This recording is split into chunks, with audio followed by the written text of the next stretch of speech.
Hello, hello, and welcome to the Wheel of Games. Now that the wheel has finally shaped up, it's time to introduce the first game from the wheel, Final Girl. So this game, more than any other, is what inspired me to start recording gameplay videos. This is a one-player horror game, but I have the first two series. I've already backed Series 3, so I'll have another box in the future. Each scenario is basically a send-up of some classic horror movie. This first one that we're going to be going over and using for the How to Play video is Camp Happy Trails with Hans the Butcher, a pretty clear parody of Jason. Each one of them has different gameplay mechanics, so you have each one introduces some kind of villain, and then the location that they take place in. And one of the really cool things about this system is that you can swap those out with each other. So you could play against Jason in the Poltergeist house or wherever. They can be combined pretty much at will, and there's even a mechanism for randomly determining a combination of villain and location. But what do you play as? You play as the Final Girl. Each one of these different scenarios also comes with a heroine that you can play as. You can also swap them back and forth however you would like. And the goal of this game is to defeat the villain. The game will end in either one of two ways. Either the villain dies, in which case you win, or the final girl dies, in which case you lose. Let's open up some of these boxes and show you what's inside. Now that the big boxes are out of the way, let's take a look at the components we need to play. First up is the core box. This contains a lot of the things that you're going to need to play regardless of which scenario, location versus killer that you're going to be using, such as the action tracker and the dice, meeples, counters, and so forth that you're going to need. As I backed the Kickstarter, one of the things that I got with that were these really nice big gameplay mats. I'll be using the game mats instead. Further, there's the cast and crew, which contains all of the Final Girl miniatures. Put Laurie's stuff aside because she's the one we're going to be using for all of our examples today. And this also has a little mini expansion to it. Finally, the last of the non-scenario specific things is the bonus features box. The last of the core boxes that isn't directly tied to a scenario is the bonus features. And this is going to contain the rule books that we're going to need to play, as well as special information about each different scenario, location, and killer. So like Camp Happy Trails, it gives a introduction to it. Any special rules or setup that you need is also in here. And similarly for the killer, their intro, any special setup, and so forth will be in this book. The basic scenario doesn't have any extra stuff, but we need to reference this for any other scenario, such as like the Poltergeist has very different rules than many of the other killers. So that information's in the rule books. Additionally, there's these really cool lore and scenario books, which give a whole bunch of nice descriptive text, very well written. It also gives you campaigns that you can go through, like the mini campaigns of Laurie versus Hans the Butcher, as it goes through each of the different locations presented within the series. And each Final Girl and their nemesis has a whole sequence with a whole movie introduction and so forth that we can go through. So that's going to be fun to get through. There's also a whole book just with really cool flavor text of, it's called the Gruesome Death Books. And this is combinations of killer location and particular events that can happen. This gives you nice flavor text for the events that can happen during the game. And all sorts of flavor stuff, which we won't be using during the demonstration of how to play, but it's really cool, and hopefully we'll be using lots of those later. Finally, we get to the scenario book itself, which will contain all the information about the location and the killer. So something that's really cool is that both the back and front covers come off and form the boards that you use for the killer and the location. So this feature foam box has Hans the Butcher at Camp Happy Trails, and gotta take the side first. It's magnetized so they stay together nicely. The box also is going to have the killer's mini and the cards that relate to how that particular killer works. And flip this over, we've got the information about the location. Contains any special vehicles or tokens that are only used for that location. And likewise, it has its little reminder sheet. So I'm going to dig these out, and then we're going to start going through the rulebook proper after this. Welcome back. Now that I've opened up the components we're going to need for this tutorial, I'll show you what the play area looks like. So we've got our player section right in front of us. The killer area is in the upper left. The map and items are in the middle. Events and terror cards are over on the upper right. I've repurposed a lot of the player's area to put this zoom camera so that we've got a good view of what the map looks like. So I've sacrificed some of my real estate here. That's pretty much where the card shop for the action cards you could purchase during the planning phase would go. So just know that I have these off to the side instead of where they would normally go. Let's go through the setup of the board, one area at a time. For the player area, the horror level tracker as well as the time tracker starts at 6. The horror level is determined by the killer as to what it will start at. So we have a 4, so our horror level tracker will begin at the 4 position. I've placed the final girl's information sheet down here. She starts with 5 health, so she gets 4 of these regular little heart markers, and the last one is randomly determined from one of these black final health markers. Both the final girl and the killer will get one of these at random, and most of them are blank, but some of them have extra life markers on the back. So when either the final girl or the killer would die, there's a chance that in horror movie fashion, they rise from near death and keep going. So there's always a chance the end is not the end. We've given Hans his 12 starting health, made up of 11 of the regular heart tokens and 1 final health token. To continue setting up our killer, after we've given him his starting health, we need to give him a randomly dealt finale card, one of which is his epic one. It's outlined in red. And I'd recommend removing that from the possible selections unless you maybe want to get a much tougher game. So you align it over his art, and likewise we need to give him a dark power, which also has a epic variant, so you can remove that as well unless you want the challenge.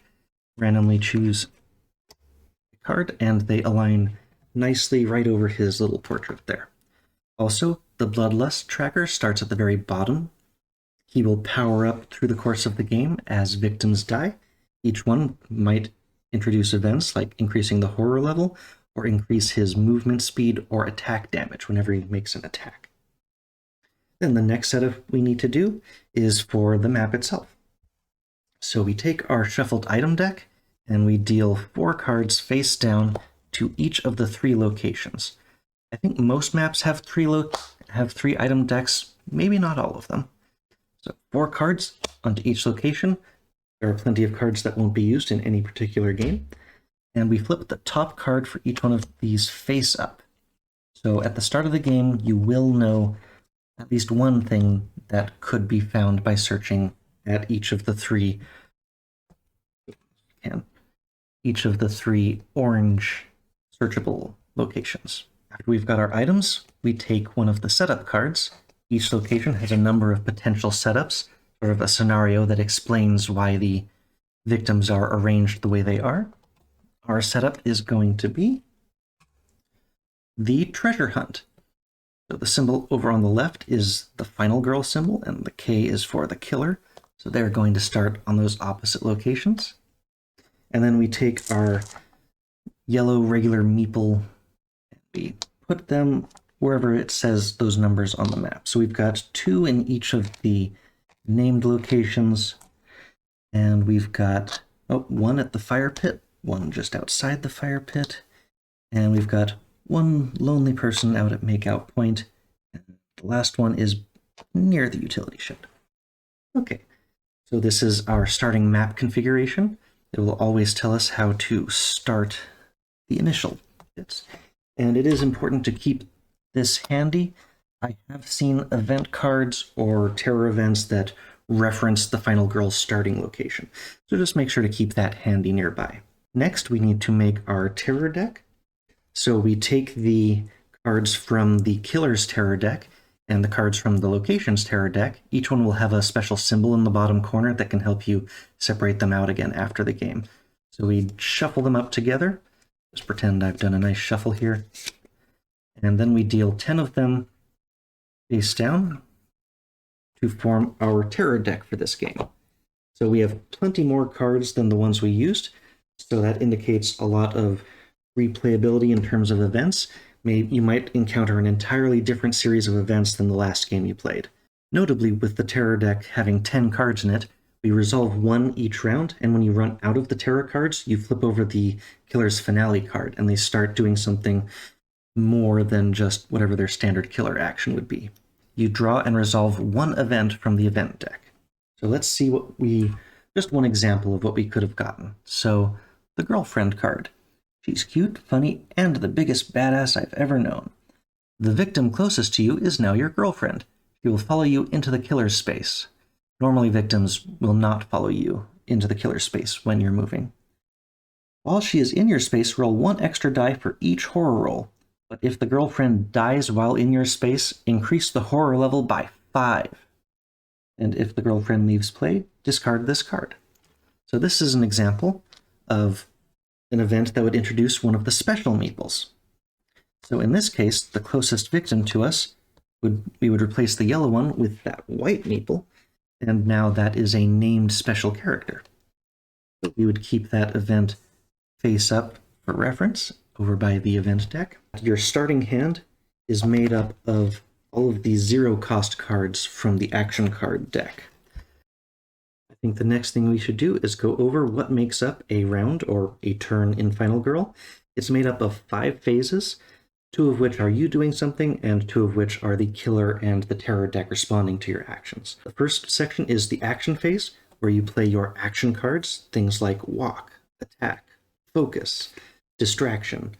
They're all typically some kind of verb. It's the action deck, it's what you're doing. You can play as many cards as you have, and notably the cards that you play, you have to put into a discard that is separate from the card shop. You cannot immediately repurchase the cards that you just played on this turn, so it's important to note that as you're playing your action cards, you need to put them somewhere separate and distinct from the card shop. To resolve a card, as an example, here is the walk card, and they all have some flavor text. 1 foot in front of the other, nice and slow. There is a bloodthirsty killer after me, but that's no reason to panic, right? And each one of them will have results divided into 3 sections. These are based on the results that you get from rolling the dice. On the dice themselves, there are 3 possible outcomes with equal probabilities. So a 1 or a 2 is a blank result. A 3 or a 4 has that 2 cards symbol, and a 5 or a 6 has a star. So a star is a successful result, and that will earn you the better outcomes on the action cards. If you have a 3 or a 4, that means that you can discard 2 cards from your hand to turn that into a successful result. Now, the number of dice that you roll is determined by the current horror level. And for Hans, in this scenario, we start with 4, which means we would be rolling 2 dice. If the horror level goes up above 6, we're reduced to only rolling 1 die, but if we manage to drive the horror level down to 1 or below, we get to roll an extra die for 3 dice after you've rolled your dice and counted up your successes. So if you get no results, you get, in this case, a choice of one of 2 options. Either you can choose to simply sit still and waste 2 time. That time comes out of your budget for the next planning phase. So that's what this little tracker is for. In the case of having the red 2 result, you would have to decrease that from 6 down to 4. No successes on a walk sucks. Either way, you're wasting time, but you can still move a space at the cost of health. If you get 1 success, you can move 1 space at the cost of a time unit. Likewise, for 2 successes or more, you can move 2 spaces at the cost of a time unit. So using walk as our example, let's just roll the 2 dice.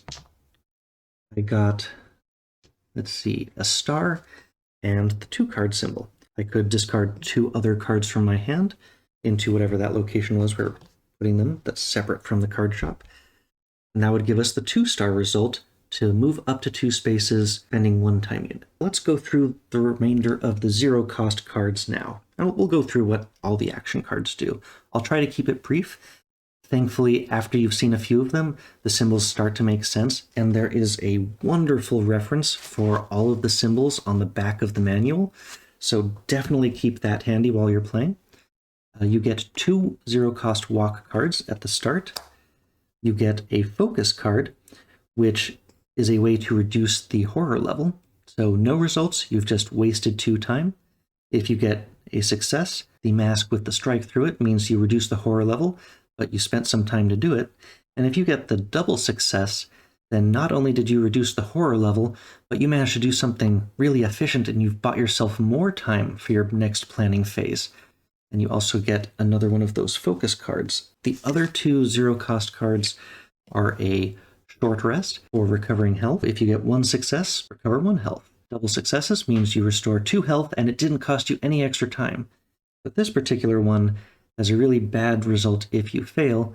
You do still recover a health, but the horror level goes up, it costs you time, and this red X stop sign thing means that your action phase immediately ends with this result. The last of the zero-cost cards is the weak attack. This allows you to attack the killer. And if you get a success, you dealt a point of damage, but you also took a point of damage. And double successes means you dealt damage, didn't take any.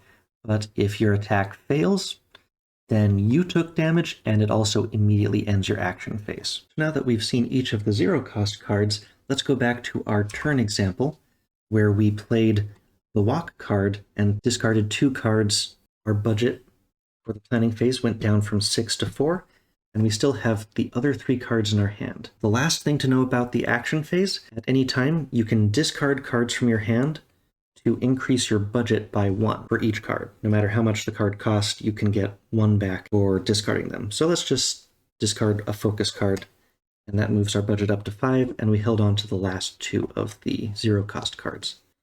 And now we've decided not to take any more actions, so we move from the action phase, the first phase, into the planning phase, the second of the player running phases. So in the planning phase, you can use the budget that you have left over to buy new action cards. And this is where we're going to go over the rest of the cards that essentially are in the shop. As an example, from this first turn, we would have a budget of 5 left over because we didn't do very many actions. A lot of actions will reduce the time you have left. There are only a couple of outcomes that can actually give you more time in the budget. So discarding cards to increase your budget, especially those zero-cost cards, is really important to getting those high-value, high-cost cards. So let's go back into the zoom view and look at more of these cards. We're going to go from lowest cost on up. So the very first one we see is the Close Call card. It only costs 1. This is a good one to get if you only have 1 budget left. And this gives you rerolls. So by playing this card, you can reroll 1 die from your horror roll, or if you spend 2 extra time, you can reroll all the dice from this roll. So you've got a reroll card. There's a couple of them in the shop. The next card is a blue card named Guard. The blue cards are typically a response to a killer's attack. You can play them when the killer's attacking you. It doesn't work for any victims in your space, unfortunately, but they typically give you some kind of defensive advantage. The first of these is Guard. It costs you 2 time units out of the budget to pick up. For 1 success, you reduce that incoming damage by 2. Double successes, you can ignore all the damage, but if you fail the roll, you still reduce the damage, but only by 1. And there's also 2 of those that you can buy. Sprint, better than walking. So a success, you can move up to 2 spaces. Still costs you some time though. Double success, move up to 3 spaces for a time. And if you fail the horror roll, then you take damage, but you can still move up to 1 space, although that would end your action phase by playing this card. The search card. Okay, so success, take the top item card of your space. So for example, the pepper spray or the mysterious pills. And if you get double successes, you can take the top 2 cards and you get to choose one, and you can choose to either put the other one face up on the top or face down at the bottom of the stack of items. But if you fail, the horror level's going up and you've wasted 2 extra time. But you can still take the top item card from the space at the cost of 1 extra horror on that failed roll. We're up to 3 cost now, and one of my favorite cards, Improvise. This card will enhance your next horror roll. If you get 1 success, the next roll, those 3s and 4s that you would normally have to upgrade by discarding cards, they're just automatically successes. And if you get a double success on this card, then for the whole rest of this action phase, all of the 3s and 4s get upgraded. But if you fail, you've wasted time and the horror level increases. Always a risk.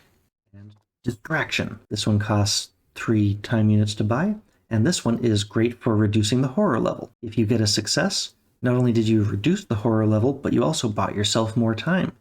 Double success, double the rewards. If you fail, you can still choose to reduce the horror level, but at a very steep time cost. Or you can choose to let the horror level increase and not lose as much time. Now we're getting into the higher cost cards, where there's only one of each.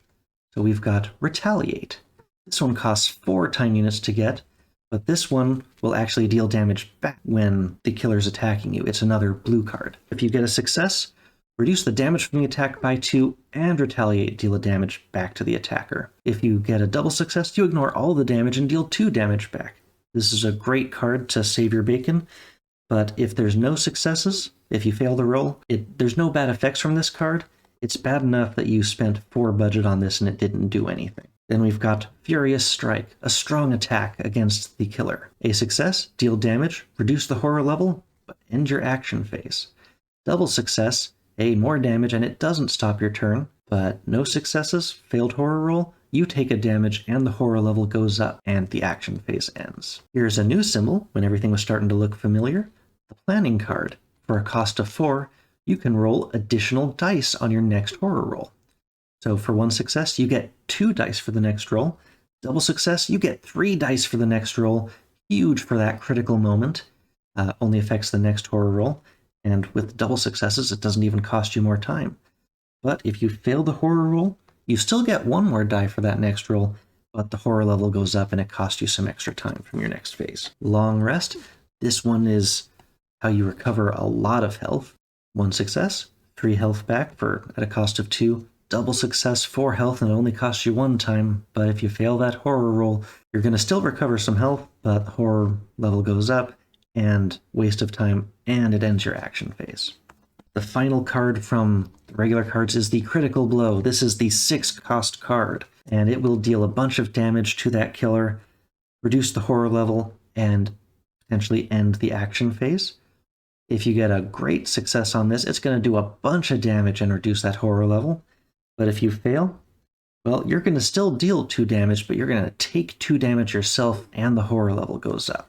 And the rest of the cards that I have in this action deck are actually signature actions. One of the options that you have is you can choose to randomly deal 1 of these, and that gets added to the shop for a particular game. So you would only ever see 1 of them, and I'm pretty sure they're all potentially game-changing strong actions. So these are typically very good cards. If you want to play with them, randomly deal 1 to be included in your game. Now, some things to keep in mind as you're purchasing your action cards. Your little budget counter thing will continue to go down as you buy them. You cannot go below 0 while you're buying cards. You can't just grab that Critical Blow, unfortunately. You can go all the way down to 0, and at that point, the planning phase would end. You reset the planning phase counter to 6 for the next turn, and all of the cards that you played during the current turn, at the end of the planning phase, you put them back into the shop so that you can purchase them on your subsequent turn. So remember, any action card you play on this current turn, you won't be able to get back again until the next planning phase. So any particular card, you could only play once every other turn. Those cards where there's 2 copies, you could trade them off turn by turn. But any 1 card, you can only play at most once every other turn. So that's it for the planning phase. You reset the counter, get the cards back into the shop, and after that, you go into the killer's phase. So the killer has an action that he's going to be doing on each of his killer phases. I'll bring it up onto the zoom. So that symbol means the closest victim or the final girl. Whoever is closest, he breaks ties by going to whichever space has the most victims, and then he will perform an attack. He doesn't have a basic move on the card. He will attack whoever is in his space on his turn. In our example here, he has nobody to attack. But if he was in a space where he could attack somebody, just for the sake of example, if he attacks a victim, victims only have 1 health, so any attack will instantly kill them. So in this example, he would remove a victim, he would bring it over, it would be added to his little dead pile, and his bloodlust would go up by 1 for each victim that he kills. If he was to attack the final girl, then the damage he would deal is based on what is on his Bloodlust tracker. So down here at the beginning, he would deal 2 damage to the final girl with each attack. As the Bloodlust goes up with more dead victims, he'll start doing more damage and moving faster. After the killer has completed his turn, you resolve a terror card. So we'll look at an example terror card. These are always bad things, but some of them, if they're from the location, they might trigger a new event, or they might be extra abilities for the attacker. So let's look at one example. Taking Souvenirs. This is one of Hans's cards, denoted by the little pig, and it only takes effect if there are victims on the board. So in that case, you would discard and just go straight to the next terror card, shortening the game by a turn, bringing the finale closer. And on this turn, he's specifically targeting victims, not the final girl. He'll take his move twice, which, if his move is like 2, this would allow him to move up to 4. And then he performs his attack action twice. And for each victim he killed during the killer phase, notably not this terror phase, but in the killer phase, you would add a Bloodlust for each one of those. So if he killed anyone earlier on, you would bring up the Bloodlust by an extra amount. There we go. An example of a minor dark power. So if Hans drew this card during the terror phase, then it would be added up to his abilities on the top, and his health would increase by 2. So for each one of the little heart counters, you add another health to Hans. And the next 2 damage points that would be dealt to him, you would take off of the card instead, and once there are no more health counters on that card, he would lose that minor power. So the example of what this one would do is each one of his attacks would deal additional damage. Now that doesn't mean anything for the victims, but for us, the final girl, that means he's dealing extra damage with each attack. If Hans managed to kill enough victims to reach the level where it indicates dark power, we would reveal what his dark power would be. So this example is Dark Obsession. Whenever Hans attacks you, the final girl, at least once, he attacks an additional time. This would make him he would be doing double attacks against you every time he was able to, and unlike the minor dark powers, this card is in play for the rest of the game. When you run out of cards in the terror deck, at the end of that turn, so after the terror phase is done, if there's no cards left, you flip over his finale card, and now there's no more messing around, there's no terror cards left, there'll be no more terror phases from now on. He is into his finale. And this one is called Dark, Darker, Darkest. Every turn, instead of his original action, which was just to attack somebody in his space, that has been changed to he will target anybody, he will move twice, and then perform an attack. A lot of the finale cards, he speeds up a lot so that he can hunt you down, and given his other dark power, that attack would be twice attacks against the final girl. But this one has another thing that you need to resolve. Draw a second dark power card when this is revealed. So we would go over to the side where we had all the other ones we didn't give at the start of the game, and he gets another dark power. In this case, he would also gain Feed. For every victim that Hans kills, he recovers a point of health. And we would place that next to his Dark Obsession card, so that we would not forget those. And his finale card is up there, so now every killer phase, he's going to perform that in lieu of getting any more terror card effects. He's just coming after you now, kill and or be killed. The last phase is called the Upkeep phase, which is basically if there are any effects on the board that check for end of turn, they would be resolved at this point in time.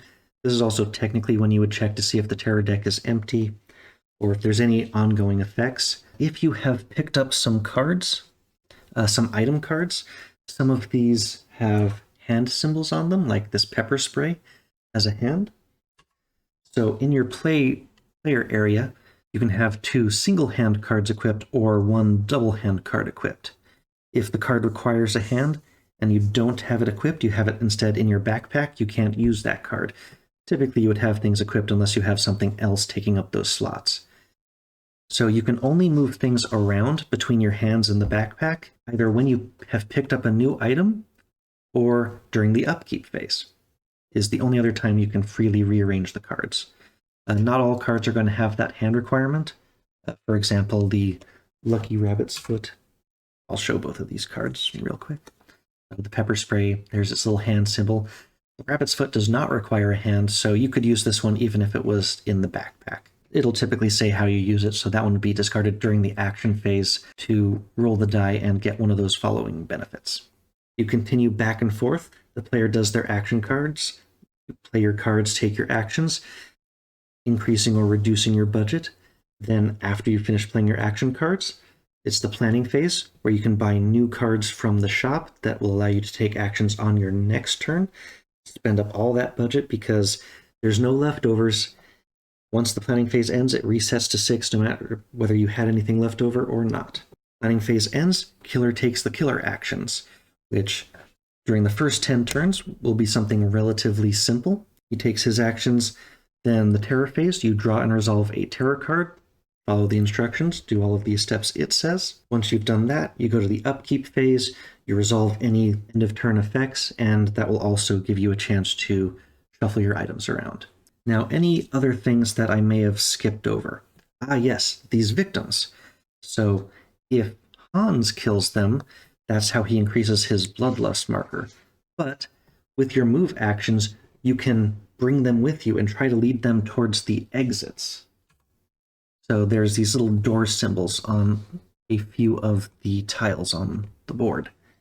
So if you lead a victim to one of those exit spaces, you can save that victim and they become a survivor. You have to be on the exit space with them. It requires the final girl to tell the victims how to get away because they're either too scared or too stupid to do it on their own.